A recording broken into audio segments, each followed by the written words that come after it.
Well, I'd like to welcome everybody here for the first Boardroom Insights lecture of the year. For those of you, a couple of administrative remarks before I introduce our guests, and there's a reason I say guests in plural. So for those that are actually here as part of the course, taking this for credit, both undergraduate and graduate students, just a couple things. First off, make sure you look at the attendance policy, pay attention to it, okay? This is a lecture series, so as a result, to get credit, you have to come to the lectures. We recognize there are times where the absences will be excused, and those events, what we typically do is you'll work with me to make up, if you're an undergrad, work with me for a makeup lecture somewhere else. So if you get in that situation, again, it's got to be an excused absence. If you're not sure what those are, make sure you look at the academic code. It talks about it in there. Also, thank you for being here on time today. That has been a problem in the past where people will roll in 10, 15 minutes late and then expect to be considered present. We stopped handing out, first off, everybody should have one of these. Now, again, this is for those in the course. If you didn't get one, okay, you might want to come down and see me. So that's how we keep track of who is here, okay? And if you're not here by the time we shut that off, then you won't get credit for being here for that day. So again, attendance is critical.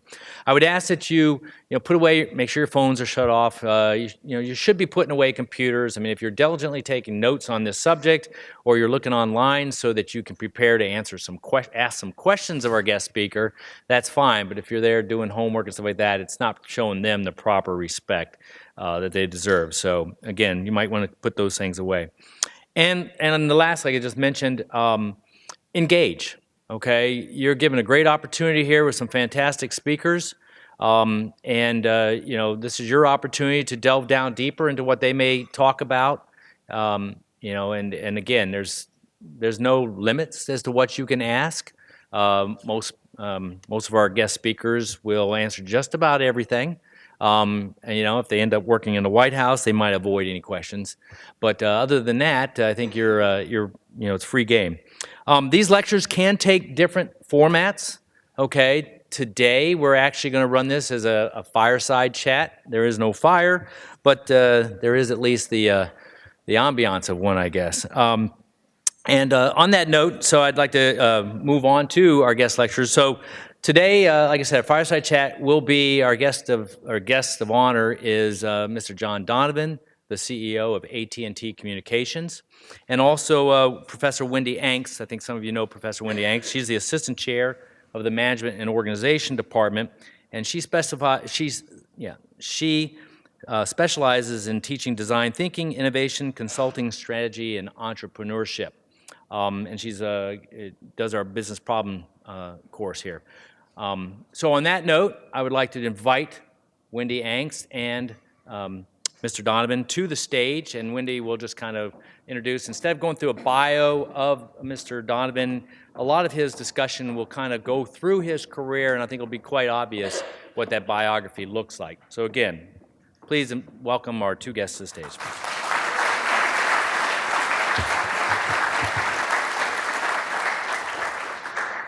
All right, good morning. Welcome, everyone. Really great turnout today, and with no surprise, we're really delighted to have Mr. Donovan here. Very busy man. He has been with AT&T for over 10 years, has a background as an entrepreneur, as well as some work with Deloitte Consulting as a partner. But he started here at Notre Dame and graduated with a degree in electrical engineering back in 1982, before going for his MBA at the Carlson School of Management at the University of Minnesota. So thank you so much for being here today. Thanks, great to be here. If I could just make one correction to the ground rules. But given the business we're in, if you want to use your phones, please feel free. It's not a distraction. I think of it as a cash register ringing. So. Now, should they be tweeting out? Is there a particular handle we should part, use? yeah, let's stick with that. No social.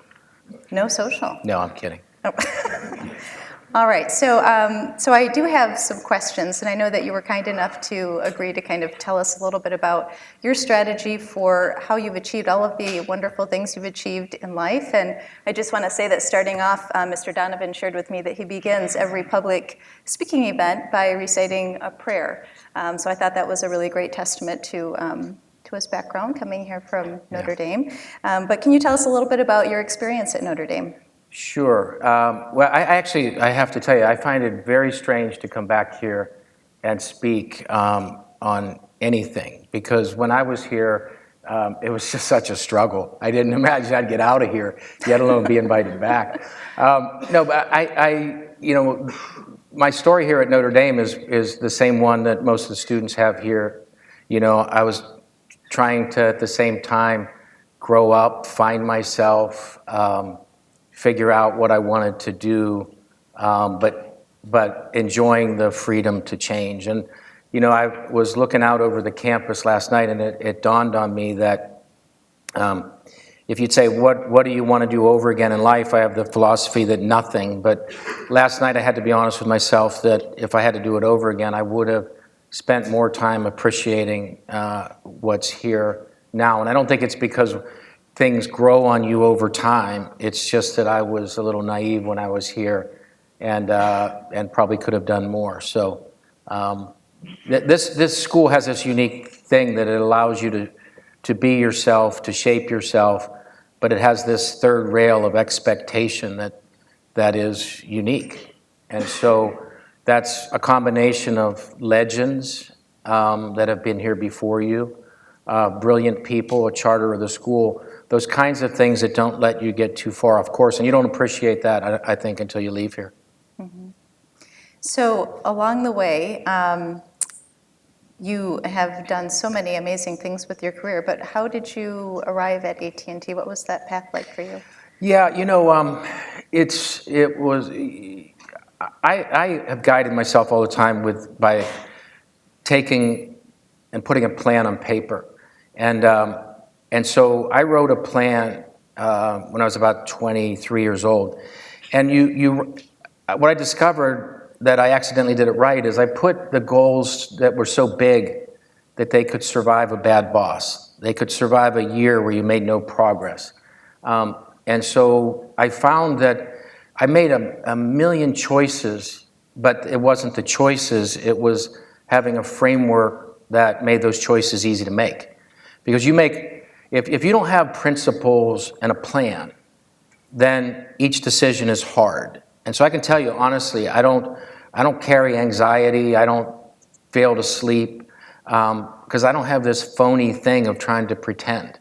I've always just been myself, and when you're acting and you're playing somebody other than yourself, then it becomes a very hard play to perform in. And so I can honestly say I've taken a lot of things just as they come to me, but it was that original plan that allowed me to just make decisions very quickly about what I wanted to do, what I didn't want to do. And then things just, you get lucky, you make a few good choices. And it's interesting because I just finished my rest of life plan. My original plan expired at 55 because I thought I would be rich and retire. Then when I was coming up on 55, I was out of plan. But I wasn't out of time. So I sat down and I mentioned to someone this morning at breakfast, it's the best document I've ever written in my life. And so I periodically will revisit it. And so you take a rest of life plan and you'd say, every time I read it, it makes me cry. And every time I read it, it makes me laugh. But I know I have a plan. So I know that there's nothing that's going to be really problematic for me, and because I always have what I would consider a big plan. Does that involve coming back to teach at Notre Dame full time? Okay. Nope. Just hoping. It does not at all. Okay. All right then. Okay, so what have you learned about leadership along the way? Oh, so many things. I'll give you a few highlights. I think that it's way simpler than management theorists make it, because the magic formula is that no one else is going to write your script. And so reading a book of the saints doesn't make you a saint. It really is just about what do you have, what are your tools, how do you make sure that you're operating to your strength. I think if you look, I'll give you just a quick laundry list of things. The most important phrases you need to learn as an executive in business is, I don't know, I'm sorry, I screwed up. And because most people, they rationalize themselves and hide that the shortcomings they have, and so they never get that extra insight from someone that says, let me help you, because you're humble and because you don't pretend you know everything, and so all of a sudden people start to help you. People talk a lot about work-life balance. Work-life balance, the secret to work-life balance is who you marry and who your friends are. And that sounds bizarre because you can't measure it in time. Because work-life balance, you never have it. What you want is you want to live life free of guilt. And so work-life balance is that thought of, am I overdoing this? Am I breaking this relationship? And so when your friends tell you, go for it, so a couple years ago, we're in this big technology shift, and I'm very soon going to be 58 years old, and I said to my wife, I'm not going to be around much, and when I'm around, I'm going to be distracted because I have to go learn some new technology. And I'm going to be reading white papers and books like crazy, and it's so awesome. She just says, go for it. And then you don't have to revisit it. Then you're going to be late, and you're not having to feel like I have to rush home. And so a lot of the things in life are really simple, and they boil down to sort of like the essence of your relationships. And then you can put those into beautiful prose that you can write a nice book on what it takes to be an effective leader. But the characteristics of an effective leader, no one writes humility, and it's probably the most important thing. No one talks about your relationships with people around you, but it's the most important thing. And so once you start to look at those kinds of decisions and the evolution of you as a person, those are the things that management theory really ought to focus on that they don't really. Mm-hmm. That's great. So clearly being with kind of the right team of people in your personal life and your professional life is important, but what else do you do to manage the complexity of your demanding job that you have? The first 3 hours of the day I own, so I don't let anybody in my life for the first 3 hours. I'm an early riser. I get up at usually around 4 a.m. I don't look at my phone. I don't take calls. Doesn't matter what it is, who it is. My devices are dead until I bring them to life. And so I think it's important that you own yourself. And if you don't own yourself and you let these other things start to own you, then you can't be strategic. People will always say to me, wow, you're a really good strategic thinker. How do you do that? I say, I'm a below average strategic thinker. I just get more time to think than most people because I don't wake up and immediately grab my device and see what I missed while I was sleeping. So my day starts 3 hours after I wake, where I introduce other people into my life. And so that centering, and I happen to meditate and pray and read and all that sort of stuff, but I also just think. So a lot of things that I do grounded in philosophy as much as I do in the business parameters. And how did you develop that sense of being able to manage your time that way? I'm a trial and error person. You look and you start to not sleep well and you get anxiety and you wake up and you're looking at your phone. And then I'm competitive. So I always look at things black and white. Am I winning or losing? And I know that, that doesn't sound like the path to being calm, but it's really easy when I tell people that, you lost if you wake up every morning and someone else owns you. Like, how can you get yourself to a position in life where you lose the minute you wake up? And then all of a sudden people look and say, darn it, I'm going to take my life back. That's not a good thing. And so I read things. I read science. I read biology. I read, quantum physics. And it helps inform me for my day job because I just have so much more context. Mm-hmm.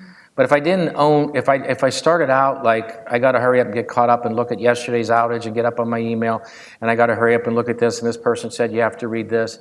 So without that prioritization scheme in a job like this, you are sitting on the beach with waves crashing over you, mm-hmm. and you have no control. Because if I took my email and attachments and I read everything, it's greater than 100% of the hours that I have awake. So by definition, life is prioritization. Mm-hmm. So it's the weird thing, and the advice I give to the students is, if you can't own a part of your day, then you're just reacting. And so all of a sudden, your career is driven as much by who you work for and how they interact with you as it is your own plan. And so I know this sounds very straightforward. This is so hard to do. This makes diet and exercise look easy. To look and say, I have a million things I can do, but I'm not going to start until I make sure that I get the rhythm of things, because the most important decisions you make are the strategic ones, not those little tactical ones. Mm-hmm. Yeah, that sounds like a really great morning. I need to implement some of that myself. So AT&T's acquisition of Time Warner's has been in the headlines. Yeah. Why did you do this deal? Our industry, you know, we're on our fifth death sentence right now. It's very rare that a company gets sentenced to death as much as we do, because long distance was going to kill us, then wireless was going to kill us, and then the technology evolution to IP was going to kill us, and then when the iPhone came out and the operating system and the dialer got rid of the texting and voice call revenue we had, that was going to kill us, and now the TV business is going to kill us. And so from a business perspective, the idea is if there's a giant transition, get as many customers as you can, hold them through the transition, figure out what's of value, and then have a relationship when the turmoil ends. And that's been our philosophy. And so because most of the business that we're in today is being used to watch video, it was just a natural that we would get into the video and entertainment business. It's been a wild ride. There aren't many companies that fight the federal government. There's not many companies that have the courage to fight them. There's not many that beat them. And now we're going through an appeal process. But we've already closed on the asset. We own Warner Media. We're thrilled, and we're well down the path of getting it integrated. Okay, wonderful. So what are you hearing from the CEOs and CIOs of your business customers these days? Well, I think if you look at it and you translate it to, you know, what's the world have to offer here, everybody's afraid. Mm-hmm. They're afraid that their workforce isn't tooled for the future. They're afraid that what used to be offshore competition and cost is now coming with this massive tsunami of disruption that technology is allowing. And so there's somebody in a garage that's trying to wipe your business out, whether you're AT&T, a healthcare provider, or you know whether you run the LA Symphony. There's people trying to build bots that do music that's better. Mm-hmm. So everything is now in flux. And so people look and say, there's this brave new world that looks very challenging. How am I going to put myself in a position? And then you look at your employees and say, are these the people that can get me to this new world? And you look around and you've got skill gaps. And so you take those two and you add to it a political environment and an environment of activism that's out there now that a lot of traditional business folks don't have a lot of acumen in. It looks like a very scary environment. You know, it's like going through a haunted house. You know there's a boogeyman going to jump out, you just don't know where. And so this uncertainty has made a lot of people really uncomfortable. And I think it's a great world. Like, I'm an optimist by nature, and I think that I'd love to be a student right now just starting out, because you have such a plethora of opportunities. So I think the prevailing feeling right now is anxiety. Mm-hmm. And I know there's been some really strategic initiatives happening at AT&T around training employees and kind of making sure that your team has the right skill set as this new world continues to evolve. Can you speak to that program? Yeah, I'll link it back to the things I just talked about, the major anxieties, mm-hmm. if you don't mind. Can I broaden the question slightly? You sure can. Is that in the rules? Yeah. We better double check, make sure it's part of the program. Okay, good. So if you look at the major anxieties, you look at the employee anxieties. So for us, we said 50% of our employees are STEM trained. What percent, that was 2014. 2020, what percentage of our workforce do we think needs to have STEM capabilities? The answer is 90%. 250,000 people, 40%, we're 100,000 people short. Where do you go hire 100,000 people? You know, you can't. So we started a program that said we have to grow our own. And I think we've built a world-class program. It's funny because picking the schools was we wanted to find all the schools that somebody's mother would have said, I really wanted you to go there. And so we put all that online. We pay for all of it. But even more dramatic than the master's programs we have built nano degrees that says if you were a math major 30 years ago, we're not going to take you through any kind of grind again. We're just going to teach you a set of competencies that build a nano degree. And then below that, we have badges, which is a set of courses that give you a competency. So if you, in your area of design thinking. By the way, my daughter worked for Frog Design, so that's the field I put her in. She was an artist by passion, and in my house that means you do technology and art. So we have these badges of competency in, for instance, design thinking. So it allows people to be current and fresh. So the numbers are staggering. So we're retooling our workforce. That's not anxiety. That says we now have one of the best places in the world to work, because here's our mantra. Come for the project, you'll fall in love with the people, you can change careers 9 times and keep the same parking space. And people look at that and they think that's pretty cool in today's world. So I can get all this experience, I can live this experiential life, but I can do it within one company. And so we've retooled everything internally, so we don't have anxiety, we look at it as an advantage. If you look at this anxiety that occurs in the social framework that we're in, all the institutions that we used to believe in are now crumbling. And our faith in those institutions has dropped, say on average, to 60% of people. Do you trust the fire department? Do you trust the police? Do you trust the university? That number's halved. So only 1 in 3 people have any trust to that. So instead of it being anxiety, I tell the team, you know what, we're going to go do social good, but we're going to step into that vacuum as a company. And there's very few companies that have enough heart and soul to step in and do a program that takes on, for instance, gun violence in Chicago, but we are. Or cyberbullying in New York City, but we are. And so because we are so labor intensive, we have a lot of people, we have a lot of assets, we have a lot of philanthropy, we have a big supply chain, and we're assembling those assets to start to do good in the communities that we serve.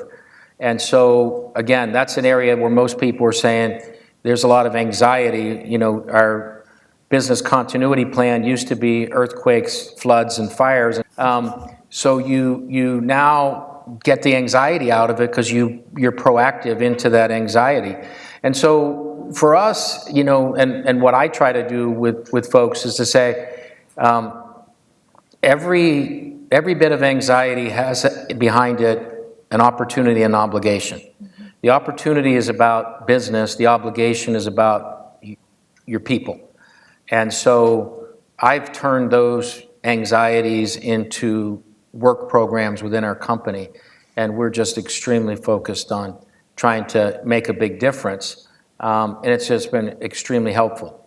Because what we're learning is that it's not about activism. It's not about fighting 50-50 political issues. I think companies make a mistake to think that they're taking the job of legislators. Like, we built this country that legislation does its thing, but a company's role has changed because a company is just a collection of individuals. And it isn't to go in and deal with 50-50 issues like guns, but it is to walk into local communities and try to make gun violence a thing of the past. Mm-hmm.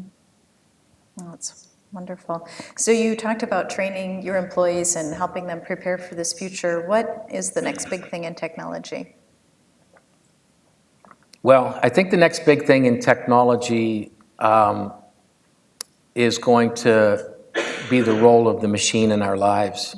And this is a giant ethical question.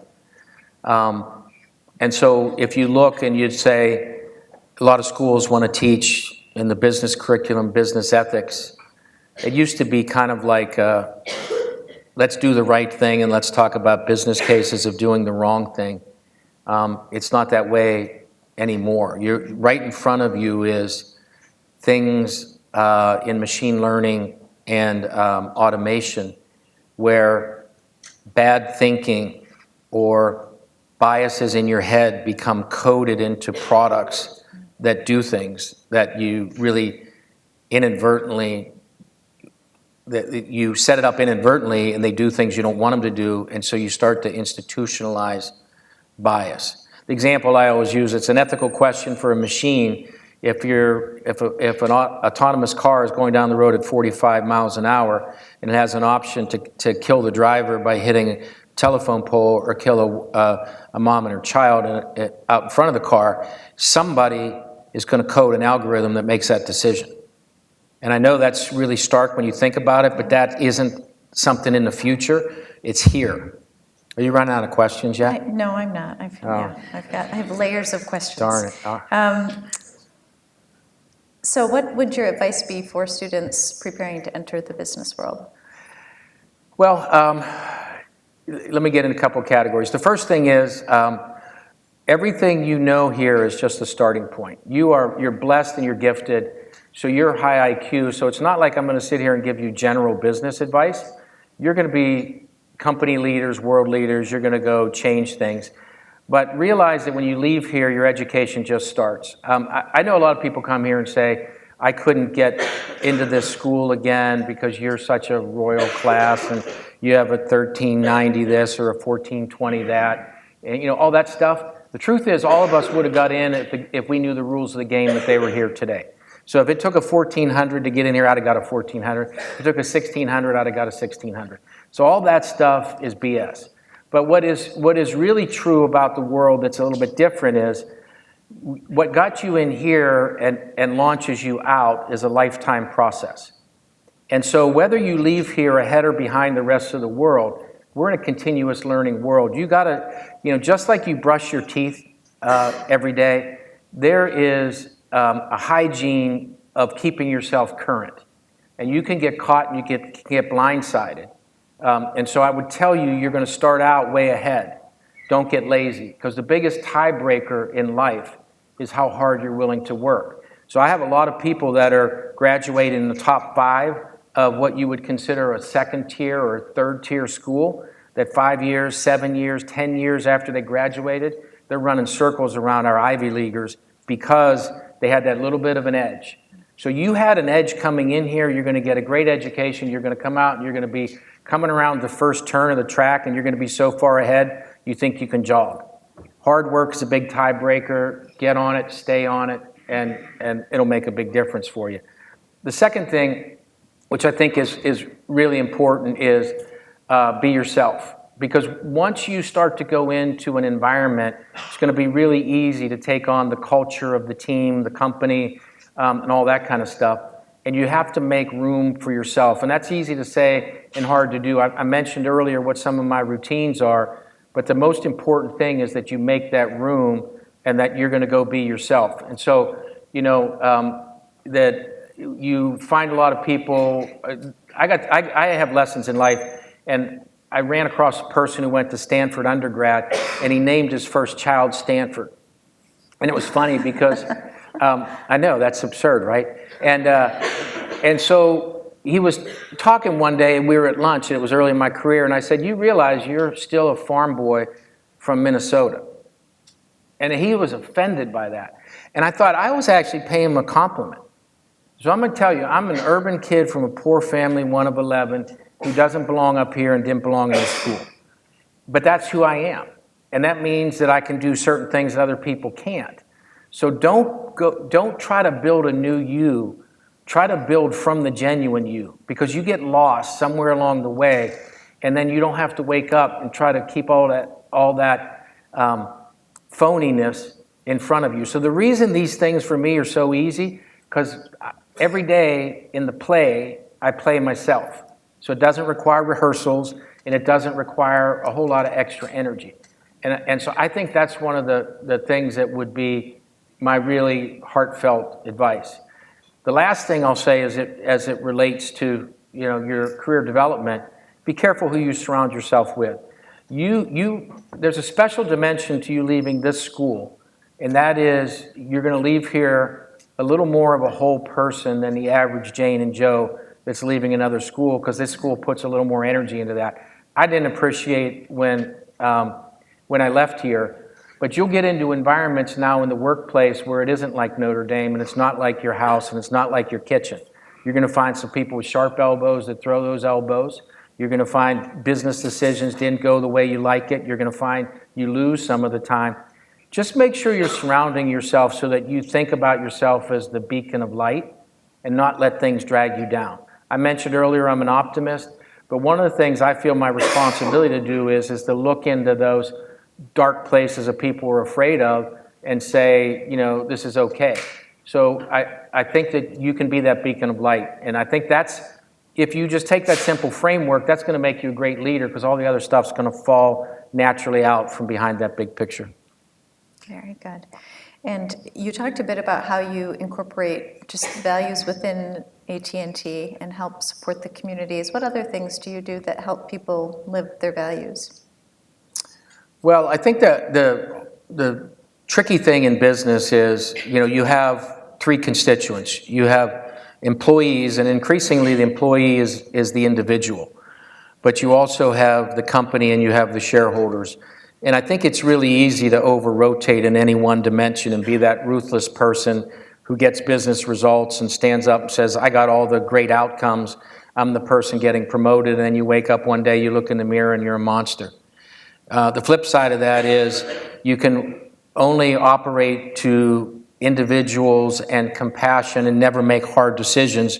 And you wake up one day, you look in the mirror and say, how come I'm never the one that gets promoted? And then if you look at the end of the day, you got to make tough business calls about, like I mentioned, Chicago, what we're doing there. That's a business decision. And people think that we'll look at that and say, you're nuts. But it's going to work. It's going to work in business because sometimes you're going to have to make really hard business decisions that really are just business. So the things that we're doing is we're putting people in a position where they can make a difference.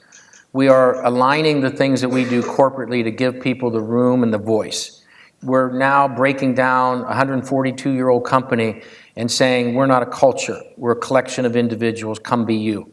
So we're standing up employee resource groups for people over 50, people under 25, transgender folks. And so people can, within an environment, they can find a group where it's just them, and then they can kind of get the camaraderie that they need with people like them in the workplace, where then inclusion is how we deliver all of our results. And so I think what we're doing for people is we're liberating them to say, don't come be us, you be you, and us is our problem. Give them a vision for the future, give them some tools to get there, and then just let that good nature that we have in people show through in the marketplace. Because as I always say, winning at AT&T is getting people to visit a store, call a call center, or have a technician come in their home, because once they meet our people, they fall in love with us. And so that's the job, is to just get people in front of those people they're going to fall in love with. Very good. Do we have any questions from the audience that we can start incorporating into our discussion? No, not sure. I think Jean maybe is. You talked about having a plan. Okay, that's fine. How advice would you give to someone whose plans didn't work out as they wanted to? It's all in a time horizon. So when I put a plan together, I didn't put a plan for each year. My first milestone in my plan was when I was 30 years old. And so a lot of things can go wrong and not work out, but if you just look at the goal at 30 and you say, here's where I want to be at 30. So let me give you a simple version of a plan. I would say to you that play for experiences until you're 30 years old. And there's no such thing as a failure, not compensation-wise, not which company you picked, not where you chose to live. I'm going to suggest to you live for experiences until you're 30. I was an entrepreneur. I did a startup. I was buying gas stations. I was building homes. I had stuff fail. I had stuff succeed. And then when I hit 30, what my dad told me is, you gotta pick your field when you're 30. I went back to get an MBA. I went back to get an MBA because now it was time to get serious. And from 30 to 40, you got to become the best in your field. And then when you're 40, you start to reap the benefits between 40 and 50. Now you look at that and say, what should your net worth goal be when you hit 30? Can't be much if you're floating around and failing. You're living for experiences, so Don't stretch yourself. But if you get it right between 30 and 40, you should come out at 40 a millionaire if that's what your objective is. And then you start to cascade that way. And so you get a bad boss when you're 24, or you pick the wrong company and the company stinks. You can get over that and still fit in that framework. And so that's really the magic of it, is make sure your time horizon is enough that a setback doesn't get in your way. Because if you make it too detailed, you're going to have a tendency to say, I had a bad day today, I'm off my plan. And that really should never be the case, particularly when you're young. Hi. My name is Bridget. I'm in the MBA program.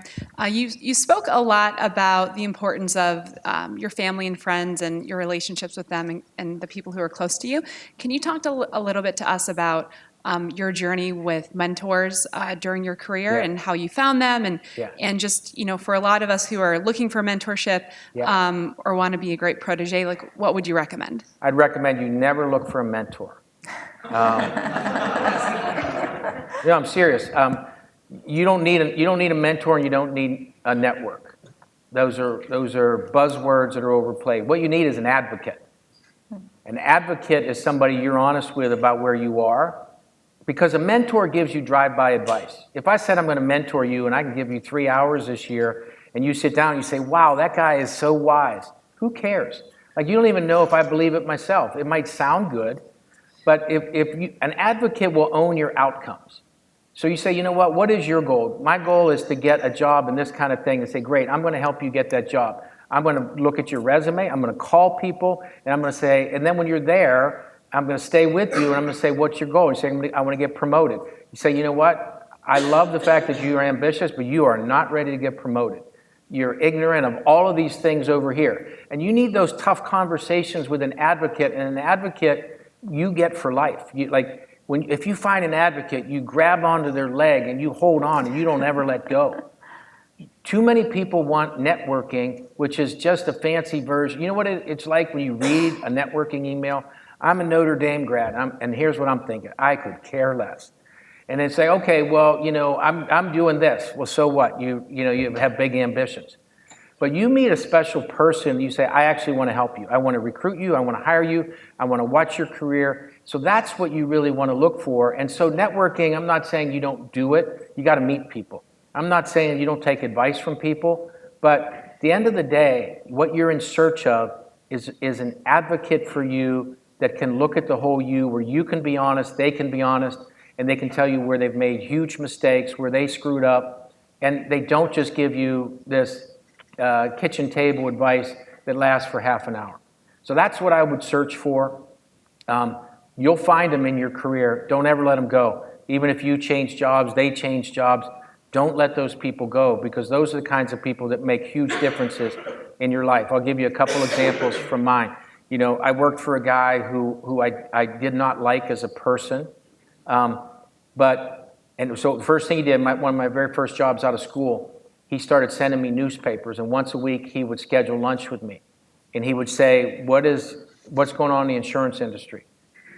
I'd be like, you have got to be kidding me, Lou. I work 80 hours a week. He said, I'm sending you the Wall Street Journal and London Financial Times, Business Week, and Fortune. Aren't you reading them? Are you kidding me? Like, when am I going to find time to? He said, do you think I'm doing this for me? And he stuck with me. Like, he was the most disagreeable human being. And I don't know what he saw in me, but he forced me to look at that junk. And now, that is a foundation of one of the greatest strengths I have, the context I can keep with me. People always say, how do you stay current on all the stuff you stay current on? Easy, I started 30 years ago. And so that's the kind of thing that you need. And it doesn't always feel good, and it's not flowery emails that don't get you anywhere. It's the tough stuff. So that's I know that's a very counter-traditional view. Thank you for asking the question, because that's a good question. And the definition of a good question is one I know the answer to, and it's a point I wanted to make anyhow. So thank you for that question. Well, we're looking for that next question. I'm just curious. So when you have selected people to be an advocate for, you obviously need to start with networking, get to know them. What is it that makes them come from being someone who's in your network to someone you're willing to advocate for? It's the uncomfortable conversation the first time to say, can you help me? And it isn't like, hey, can you introduce me? Can you help me? And then you have to invest the time that says, here's the things I think I'm good at. Here's the things I think I'm bad at. And I just need some real advice. And they'll open the door for you. At that point, you'll know whether they're going to invest the time or not. And you can't have, they used to use the term protege. That's the protege, meaning everything I know you can find in this person because they're my protege. I've invested that kind of time. That's sort of how you want to get described, because then if you pick the right people, they get promoted, you get promoted, they get promoted, you get promoted. But I will say, though, every person on the planet's a mentor to you. Keep your eyes open, because everybody, good and bad. Early in my career, a colleague picked up the phone, and he asked me, he said, you want to go out and have a beer? I said, sure. And the phone rang, and it was his wife, and he answered the phone. He said, I'm working late, and he hung up. And I look back on that. He's a mentor. He's a mentor because his life came crumbling down. Divorce, career crashed. He's a mentor because he taught me that the truth matters so much, because you can't tell it here and not tell it there and organize all that stuff. His name was Gordon, and I remember he was a great mentor to me, and he doesn't know to this day he was my mentor. He was my mentor because his life fell apart, and I watched why, and I saw the seeds of it. Everybody's a mentor. You need an advocate. Thanks for a great talk, John. Last Friday, Tom Friedman was here, and he talked a lot about lifelong learning. Obviously, you play a big role in his latest book. I guess I'm fascinated. What do you think are the business results of being a lifelong learner at AT&T, and are you beginning to see any at this very early stage? What are the business results of being a lifetime learner? If you look at the math of it, I'll just tell you some of the big parameters. If you divide the hours and the cost by the student, it costs us something like, let's say, $8,000 a year to keep someone tuned. That's less than the recruiting cost to get a new recruit in. So it's basic math of turnover and tenure. So the average tenure of our people that are not in retail and call centers is 14 years. For the technology groups, it's 22 years. The average turnover of a Silicon Valley startup is 50%. Ours is under 1%. So when we lose someone, we normally lose them to retirement. So the math of this is just really compelling. We spend somewhere around $250 million a year on continuing education, but the amount of money that we spend on recruiting is de minimis. We basically have college hiring, and that's it. And we get people all the time who call from Google and say, I want to come home. I grew up in Texas. Silicon Valley's not for me. So we are the spot, And so the math of that is pretty straightforward. It's not terribly tricky. And it's not a complicated business case. The problem is you have to spend it and then get it. And most companies that are managing for very short term don't have the luxury to spend and wait 3, 4, 5, 6, 7, 8 quarters. Our education program, people say, how do you get it? Our education program right now is world-class. It's been written up, Harvard Business Review, New York Times did a story on it. It's world-class. It's the best in the world. And people always say, how did you do it? Easy, start in 2014. That's how you get really good in 2018, because you bumble around, you stumble, things are wrong. I'll give you a quick example of that. I was of the mindset you didn't want people to go online courses together. And I thought you want maximum career flexibility, so let people take courses whenever they want. Turns out that was really stupid, because people learn from each other. Students want to go into cohorts together, so now you put them in a cohort and they have timed classes that they do together. But now you created a new problem. What happens if I fall behind? So we had to create a new role, which is someone who helps someone who's mid-career with kids, who's trying to juggle everything, who's fallen behind in school, not drop out. So we have that function now as part of our program. So that's the nature of it. And it's really simple math. It's just the timing of investment and return that's a challenge for some companies. Hey, John, I think you've talked a lot about your plans and your path and how you got where you were, and I think that's a lot of the how I'm just kind of curious more, what was your why? Because at age 21 or 22, when you were doing all those entrepreneurial things, et cetera, but you still had that plan for 30, there must have been a deeper seated why you were doing it. No one just decides at age 21, at Yeah. least I don't think, to make a plan. Yeah, my motivation early on determined my clock speed. So my motor has always run really fast. But I didn't do, I mean, I'm not kidding you, I didn't do well when I was in school. And because when you take an urban kid in the environment I grew up in, and you put him into this environment, it was a bad mix. So when I got out, I decided that I had to put myself in a position I felt behind. And I felt like I had to catch up. And so I looked at this and said, I can do this because I have the rest of my life to catch everybody. So I'll tell you the honest mentality. I used to tell my wife, if I work a little harder than everybody today and I pass a couple people, then I made progress. And if I work at tomorrow the same way, no one will catch me and I'll just simply catch people. So I became a little bit myself of someone that was constantly in a learning mode. So when I went, to give you an idea, I took an MBA when I was 34 years old, which is a little late.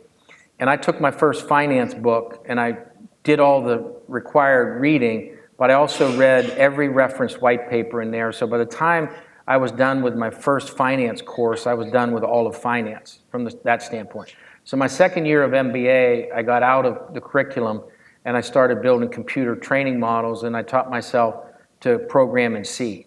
And so I went over and took courses in the computer science department, and I did PhD level finance. Because I just, I sort of put the treadmill on high speed and just ran at the pace that I could. I don't have any recommendation about that. Your motor runs at its speed. The only thing I can assure you is you're going to end up where you belong, because life has a way of sorting these things out. And so the question isn't necessarily figuring out where you're going to end up or how to get there. It's how can I be the best me today? Because if you just break it down and you're the best me today, and you do that for a cumulative year, people are going to say, dude, you are so good, and I'm going to be promoting you. And then all of a sudden you get that reinforcement and a little air in your balloon that says this is the right way. But I'm just telling you, it's not magic because it's inside of you. All you have to do is be the best you today and have that philosophy every day. The days pile up and then everything takes care of itself.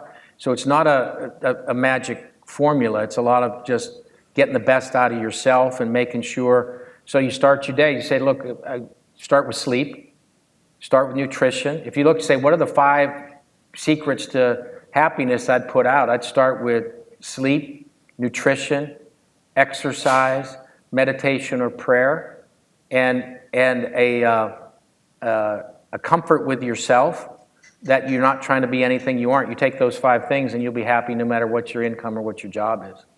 Because frankly, when you sit and look for me, like the biggest burden I carry every day is the thing that you think is most important.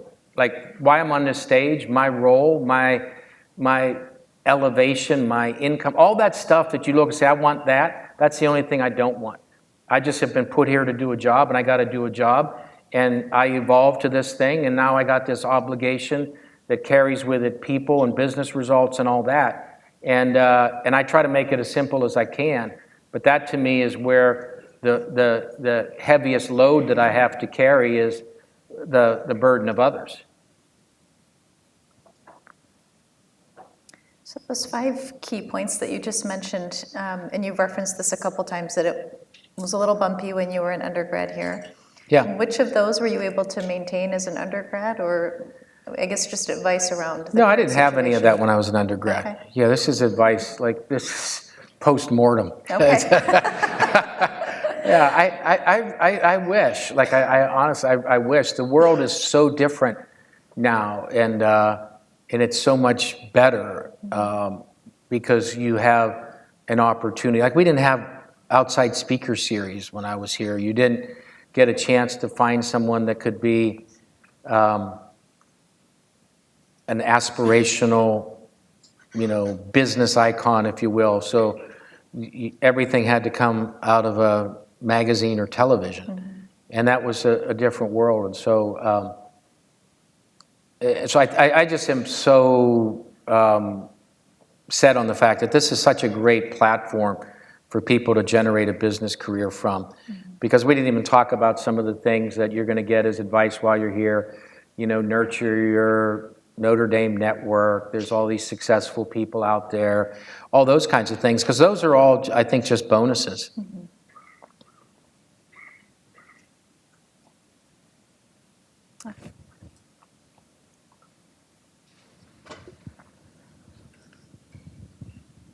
Hi, thanks for coming to talk to us today. I really appreciate it. I was wondering if you could work for any other company, and it can't be AT&T, what company would you want to work for and why?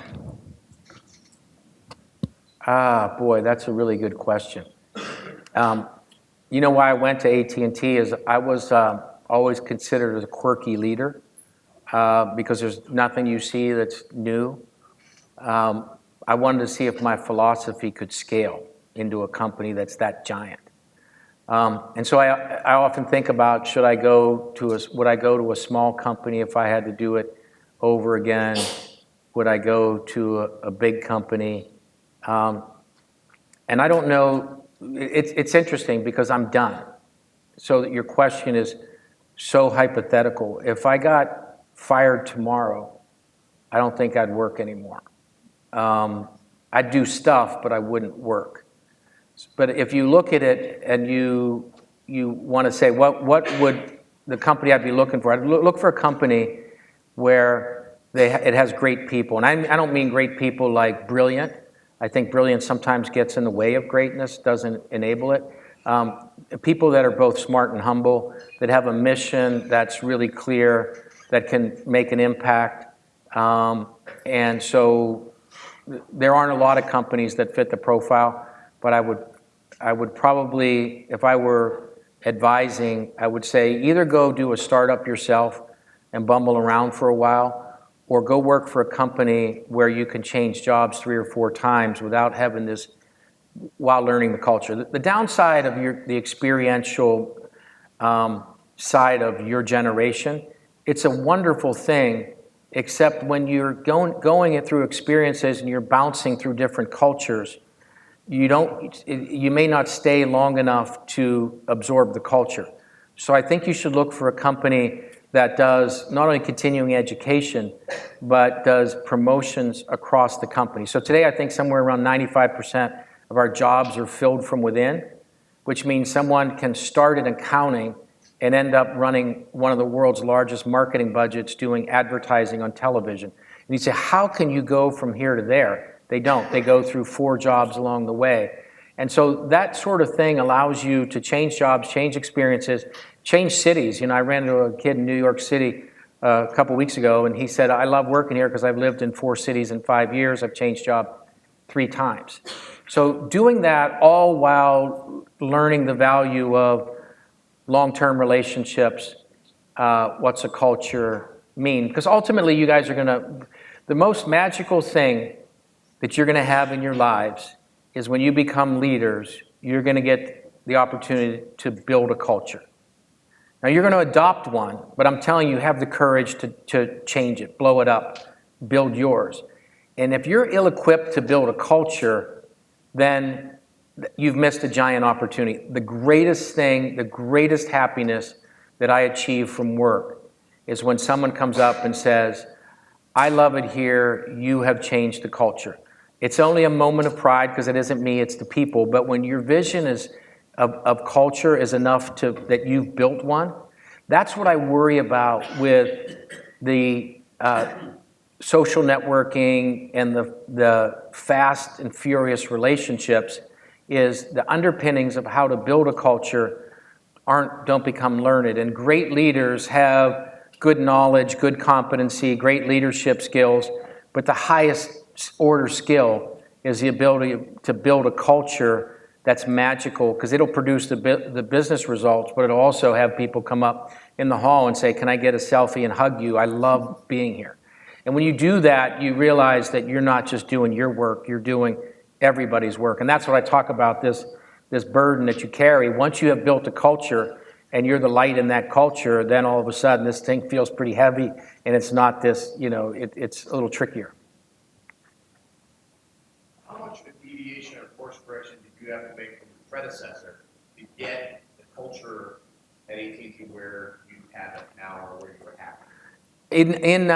So I've had 4 or 5 jobs at AT&T, and I'd say that it ranges between 30% and 100%. I mean, and that much, and it's radical. But here's the great thing about this company. So our chairman, I talked to him and said, "Are you comfortable with how much culture I'm changing and blowing up?" So I dressed up today. Like when I arrived there, it was suit and tie. And I walked into the office and said, "Look, I'm making multi-billion-dollar decisions and I want to start wearing jeans. Do you have a problem with that?" And he said, "Why would I care what you wear?" So I said, "Okay, well then we got smart casual, and then overnight, boom, everything cascades. And now we have we call it smart casual, which means dress to the person you're going to be with that day." So these things, they don't happen in a normal company, but they're more likely not to happen because you don't have the courage to make them happen than it does that the company is going to build this restriction. So most people are afraid to be that change agent that says, "I'm going to be on the hook for this." So every day I lay everything I have on the table, and if it's not enough, I know I could go home. And that's kind of how I play the game. It's sort of like if you do a sports analogy, and you look at these kids on the football field that there was some point in their lives where that collision was no longer something they worried about. They said, "I got to play through that body." The same thing happens in business, in culture in particular. You got to say, "I got to play through this. I got to lay it all out. And if I get hurt and I got to go find a job somewhere else, I got to have that kind of courage to go make the change." And when you do that, you find most of the time when you're in a leadership position, even if you're leading 10 people, companies are way more tolerant than you know of going in and saying, our group's going to be a little different. And so there's the sum of the parts, and then there's the tone from the top. So my job is to put an umbrella over the organization that's a tone from the top that says, "Go be you, and all you leaders, you want to do things, go be creative," and then you get the harmony of bottoms up and tops down. So your rest of life plan. Yep. Are you willing to share any of the details of that? No, I can give you the major elements of it. I think that it starts with some corrections of the prior part of life plan. So one of the things I have committed to do in the back half of my life is to work backwards from my wife's needs. And I know that sounds kind of obvious, but I mentioned earlier, I owe her in a partnership because she said yes to so many things that I feel like in the business vernacular, debits and credits, I am deep in debt. And so I know that I have to pay that back, which is basically saying, okay, I have an option of sitting on a board or taking her to Machu Picchu. It's like it's over. It's like she's setting the agenda for the back half of my life. And then there's some really important questions that I think, let me give you an example. I think that most people want to direct their kids, and instead of being an actor in a play, starring their kids.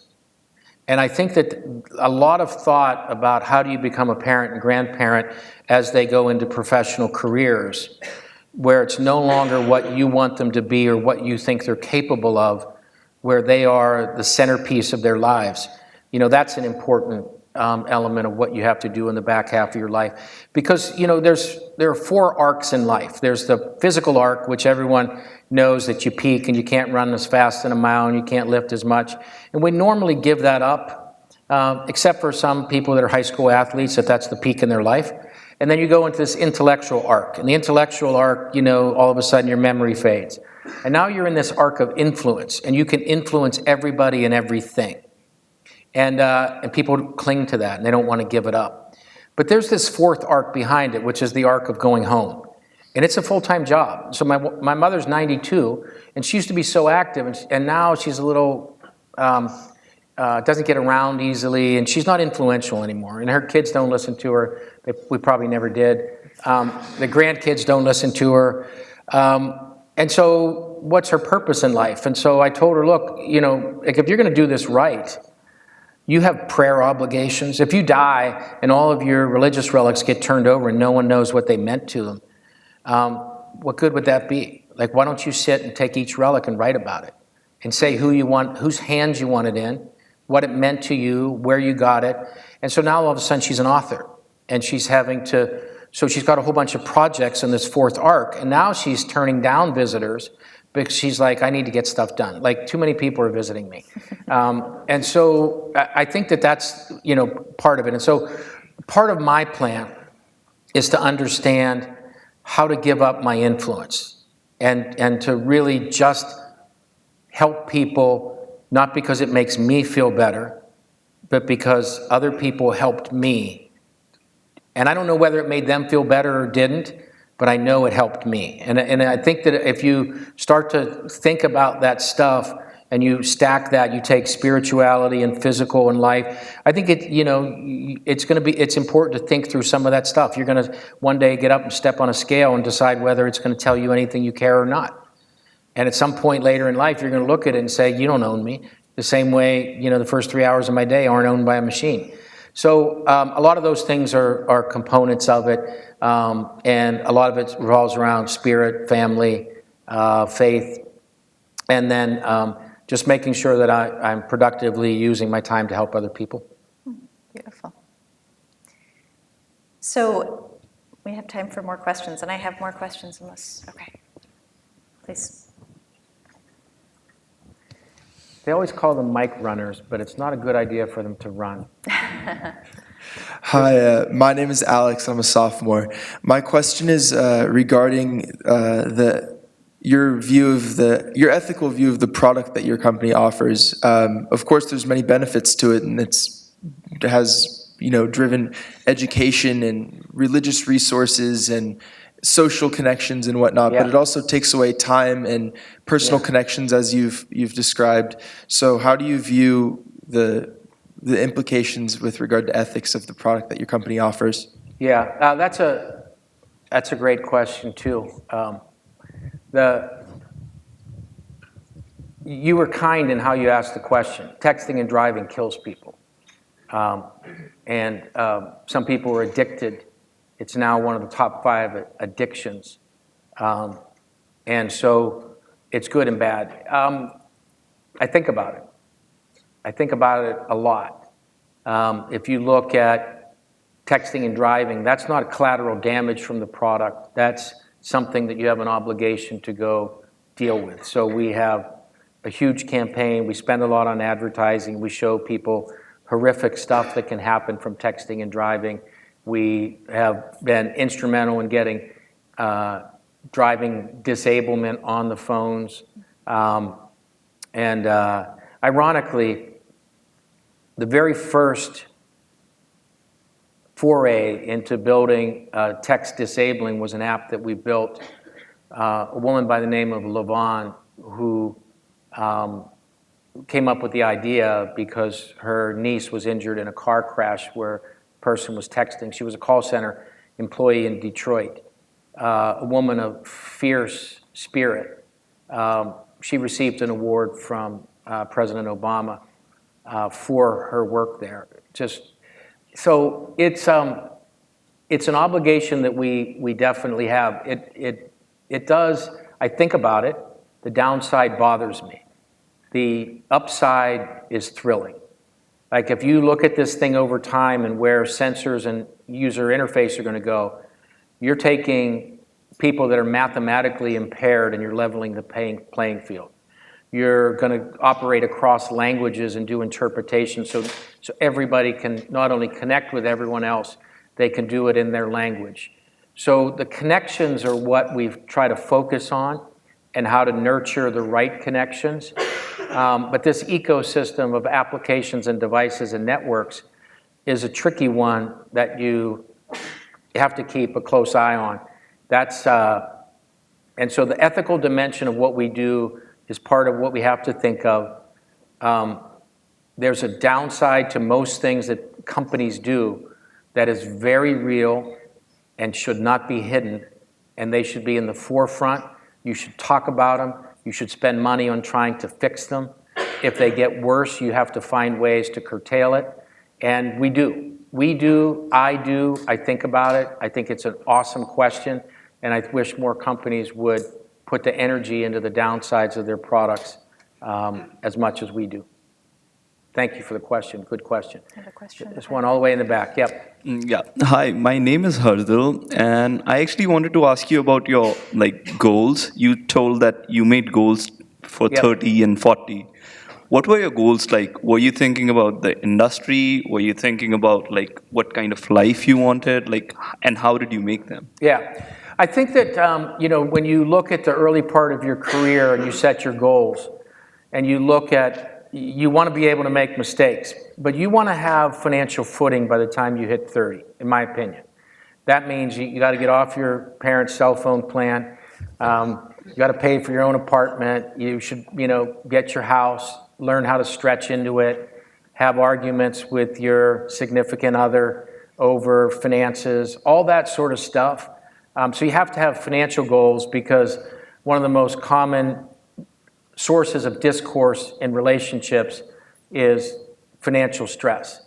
That has to be one of the elements. The second element, I think, has to be aligning yourself with an industry that is your passion. I think by the time you're 30, you should have a goal to find an industry who's working on a set of problems that you're passionate about.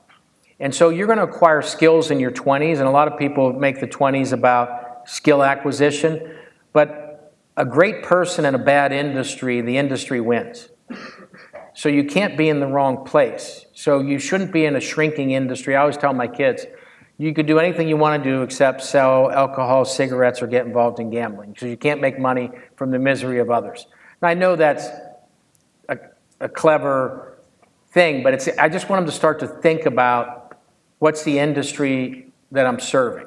And so my son wanted to do brain-controlled prosthetics. And now he's become really good at machine learning, and what he wants to do is try to build algorithms that allow a machine to make virtuous decisions. And he's got a really clever idea with how to do that. And I think that's great, because at least now he knows that whatever skills he's acquiring, like right now, he's actually, for his work, building betting bots. So it's in gambling. And I told him, look, that's forbidden territory. He's like, well, that's what I want to do for right now, because I need the skill of learning the swarm technology. So I keep reminding him, where do you want to be when you're 30? And the answer is, I want to be doing something where this skill is applied to making somebody's life not a little better, but radically better, like brain-controlled prosthetics. So I think that you have to start to think in terms of some financial goals. Your goals at work should be skill accumulation, but much more in the skill accumulation around your habits, much more than what you've learned. So the habit of learning how to learn as an adult at work is more important than what you learn in your 20s. And then making sure you come out with being in the right industry. I think that's really, really, really vitally important. And then making sure you come out of the 30s with the right set of friends and living in the right city. I mean, I know that sounds kind of crazy, but most people, once they get after 30, get locked into a geography. They often get locked into an industry. And I think those are the kinds of things that if you have the right friends and you're working in the right industry and you're living in a town that you love, and you're learning a lot, and you have enough money to get yourself housing, then that's an amazing place to be at 30. Then you can start to, I think, build from there. So you spend part of your morning each day reading. Yep. And I would like to know, what is the book that we should all make sure that we absolutely go out and read? Wow. One book. Or you can give me 3. No. I think it's a fair challenge. There's so many. I average 1 or 2 a week. So I think an impactful book is The Biology of Belief. It's by Bruce Lipton, and he was a guy that worked on the Human Genome Project. And he's the person that most articulately can explain the fact that your DNA doesn't produce your outcomes, that they discovered in the Human Genome Project that your outcomes and your environment actually influence your genes. So you're making genetic adaptations in real time while you're alive. Your DNA can be changed as a result of the environment that you put it in. And I think that's a compelling idea. And in his case, he's secular, and it's the belief, the word belief for him is really thought, just basically saying your life is controlled by your thought. And he makes a really compelling argument for why it is that it's worth your time to think about your thought process and how you manage it. That's one that'll change. Decoding the Universe is a really good book that at a big picture level helps you build context. And then if someone's looking for a bright side to life, right now I'm just finishing up The Cave and the Light, and that's the story of Aristotle, Socrates, Plato, but also the journey through religion and decision making. And by the time you get to the 1700s, you realize everything we're experiencing right now has already been experienced. And so we're really just replaying some of this societal upheaval. Anyhow, I could go on for a long time. There's a lot of really good books out there. Wonderful. All right, well, I think we are out of time, and Is that what that vibration was? The out of time vibration? Yes, the time Can is I up. just make one closing comment before you guys Oh, go? please. You guys are blessed. You're luckier than you know, and I know when you're here it's always a grind, but the fact that you're here, your talent is immense. So you carry with it not just an expectation from your parents, you carry with it an obligation. And I know that you love the mission of going out and making a difference in the world, and a lot of people write that down, but you're in a unique position to actually do it. So I would ask you when you leave here to make sure that you check yourself once in a while to make sure that you're living up to your obligation by the gifts that you've been given to do things like work hard, set a good example, because this isn't just about getting great people in here. This community is about getting great people out of here, doing great things in the world, and showing other people by the example that we set. So I would challenge you to make sure that you keep yourself held to that standard. Wonderful. Thanks. Well, thank you so much. An exemplary leader. We appreciate that. Thank you so much.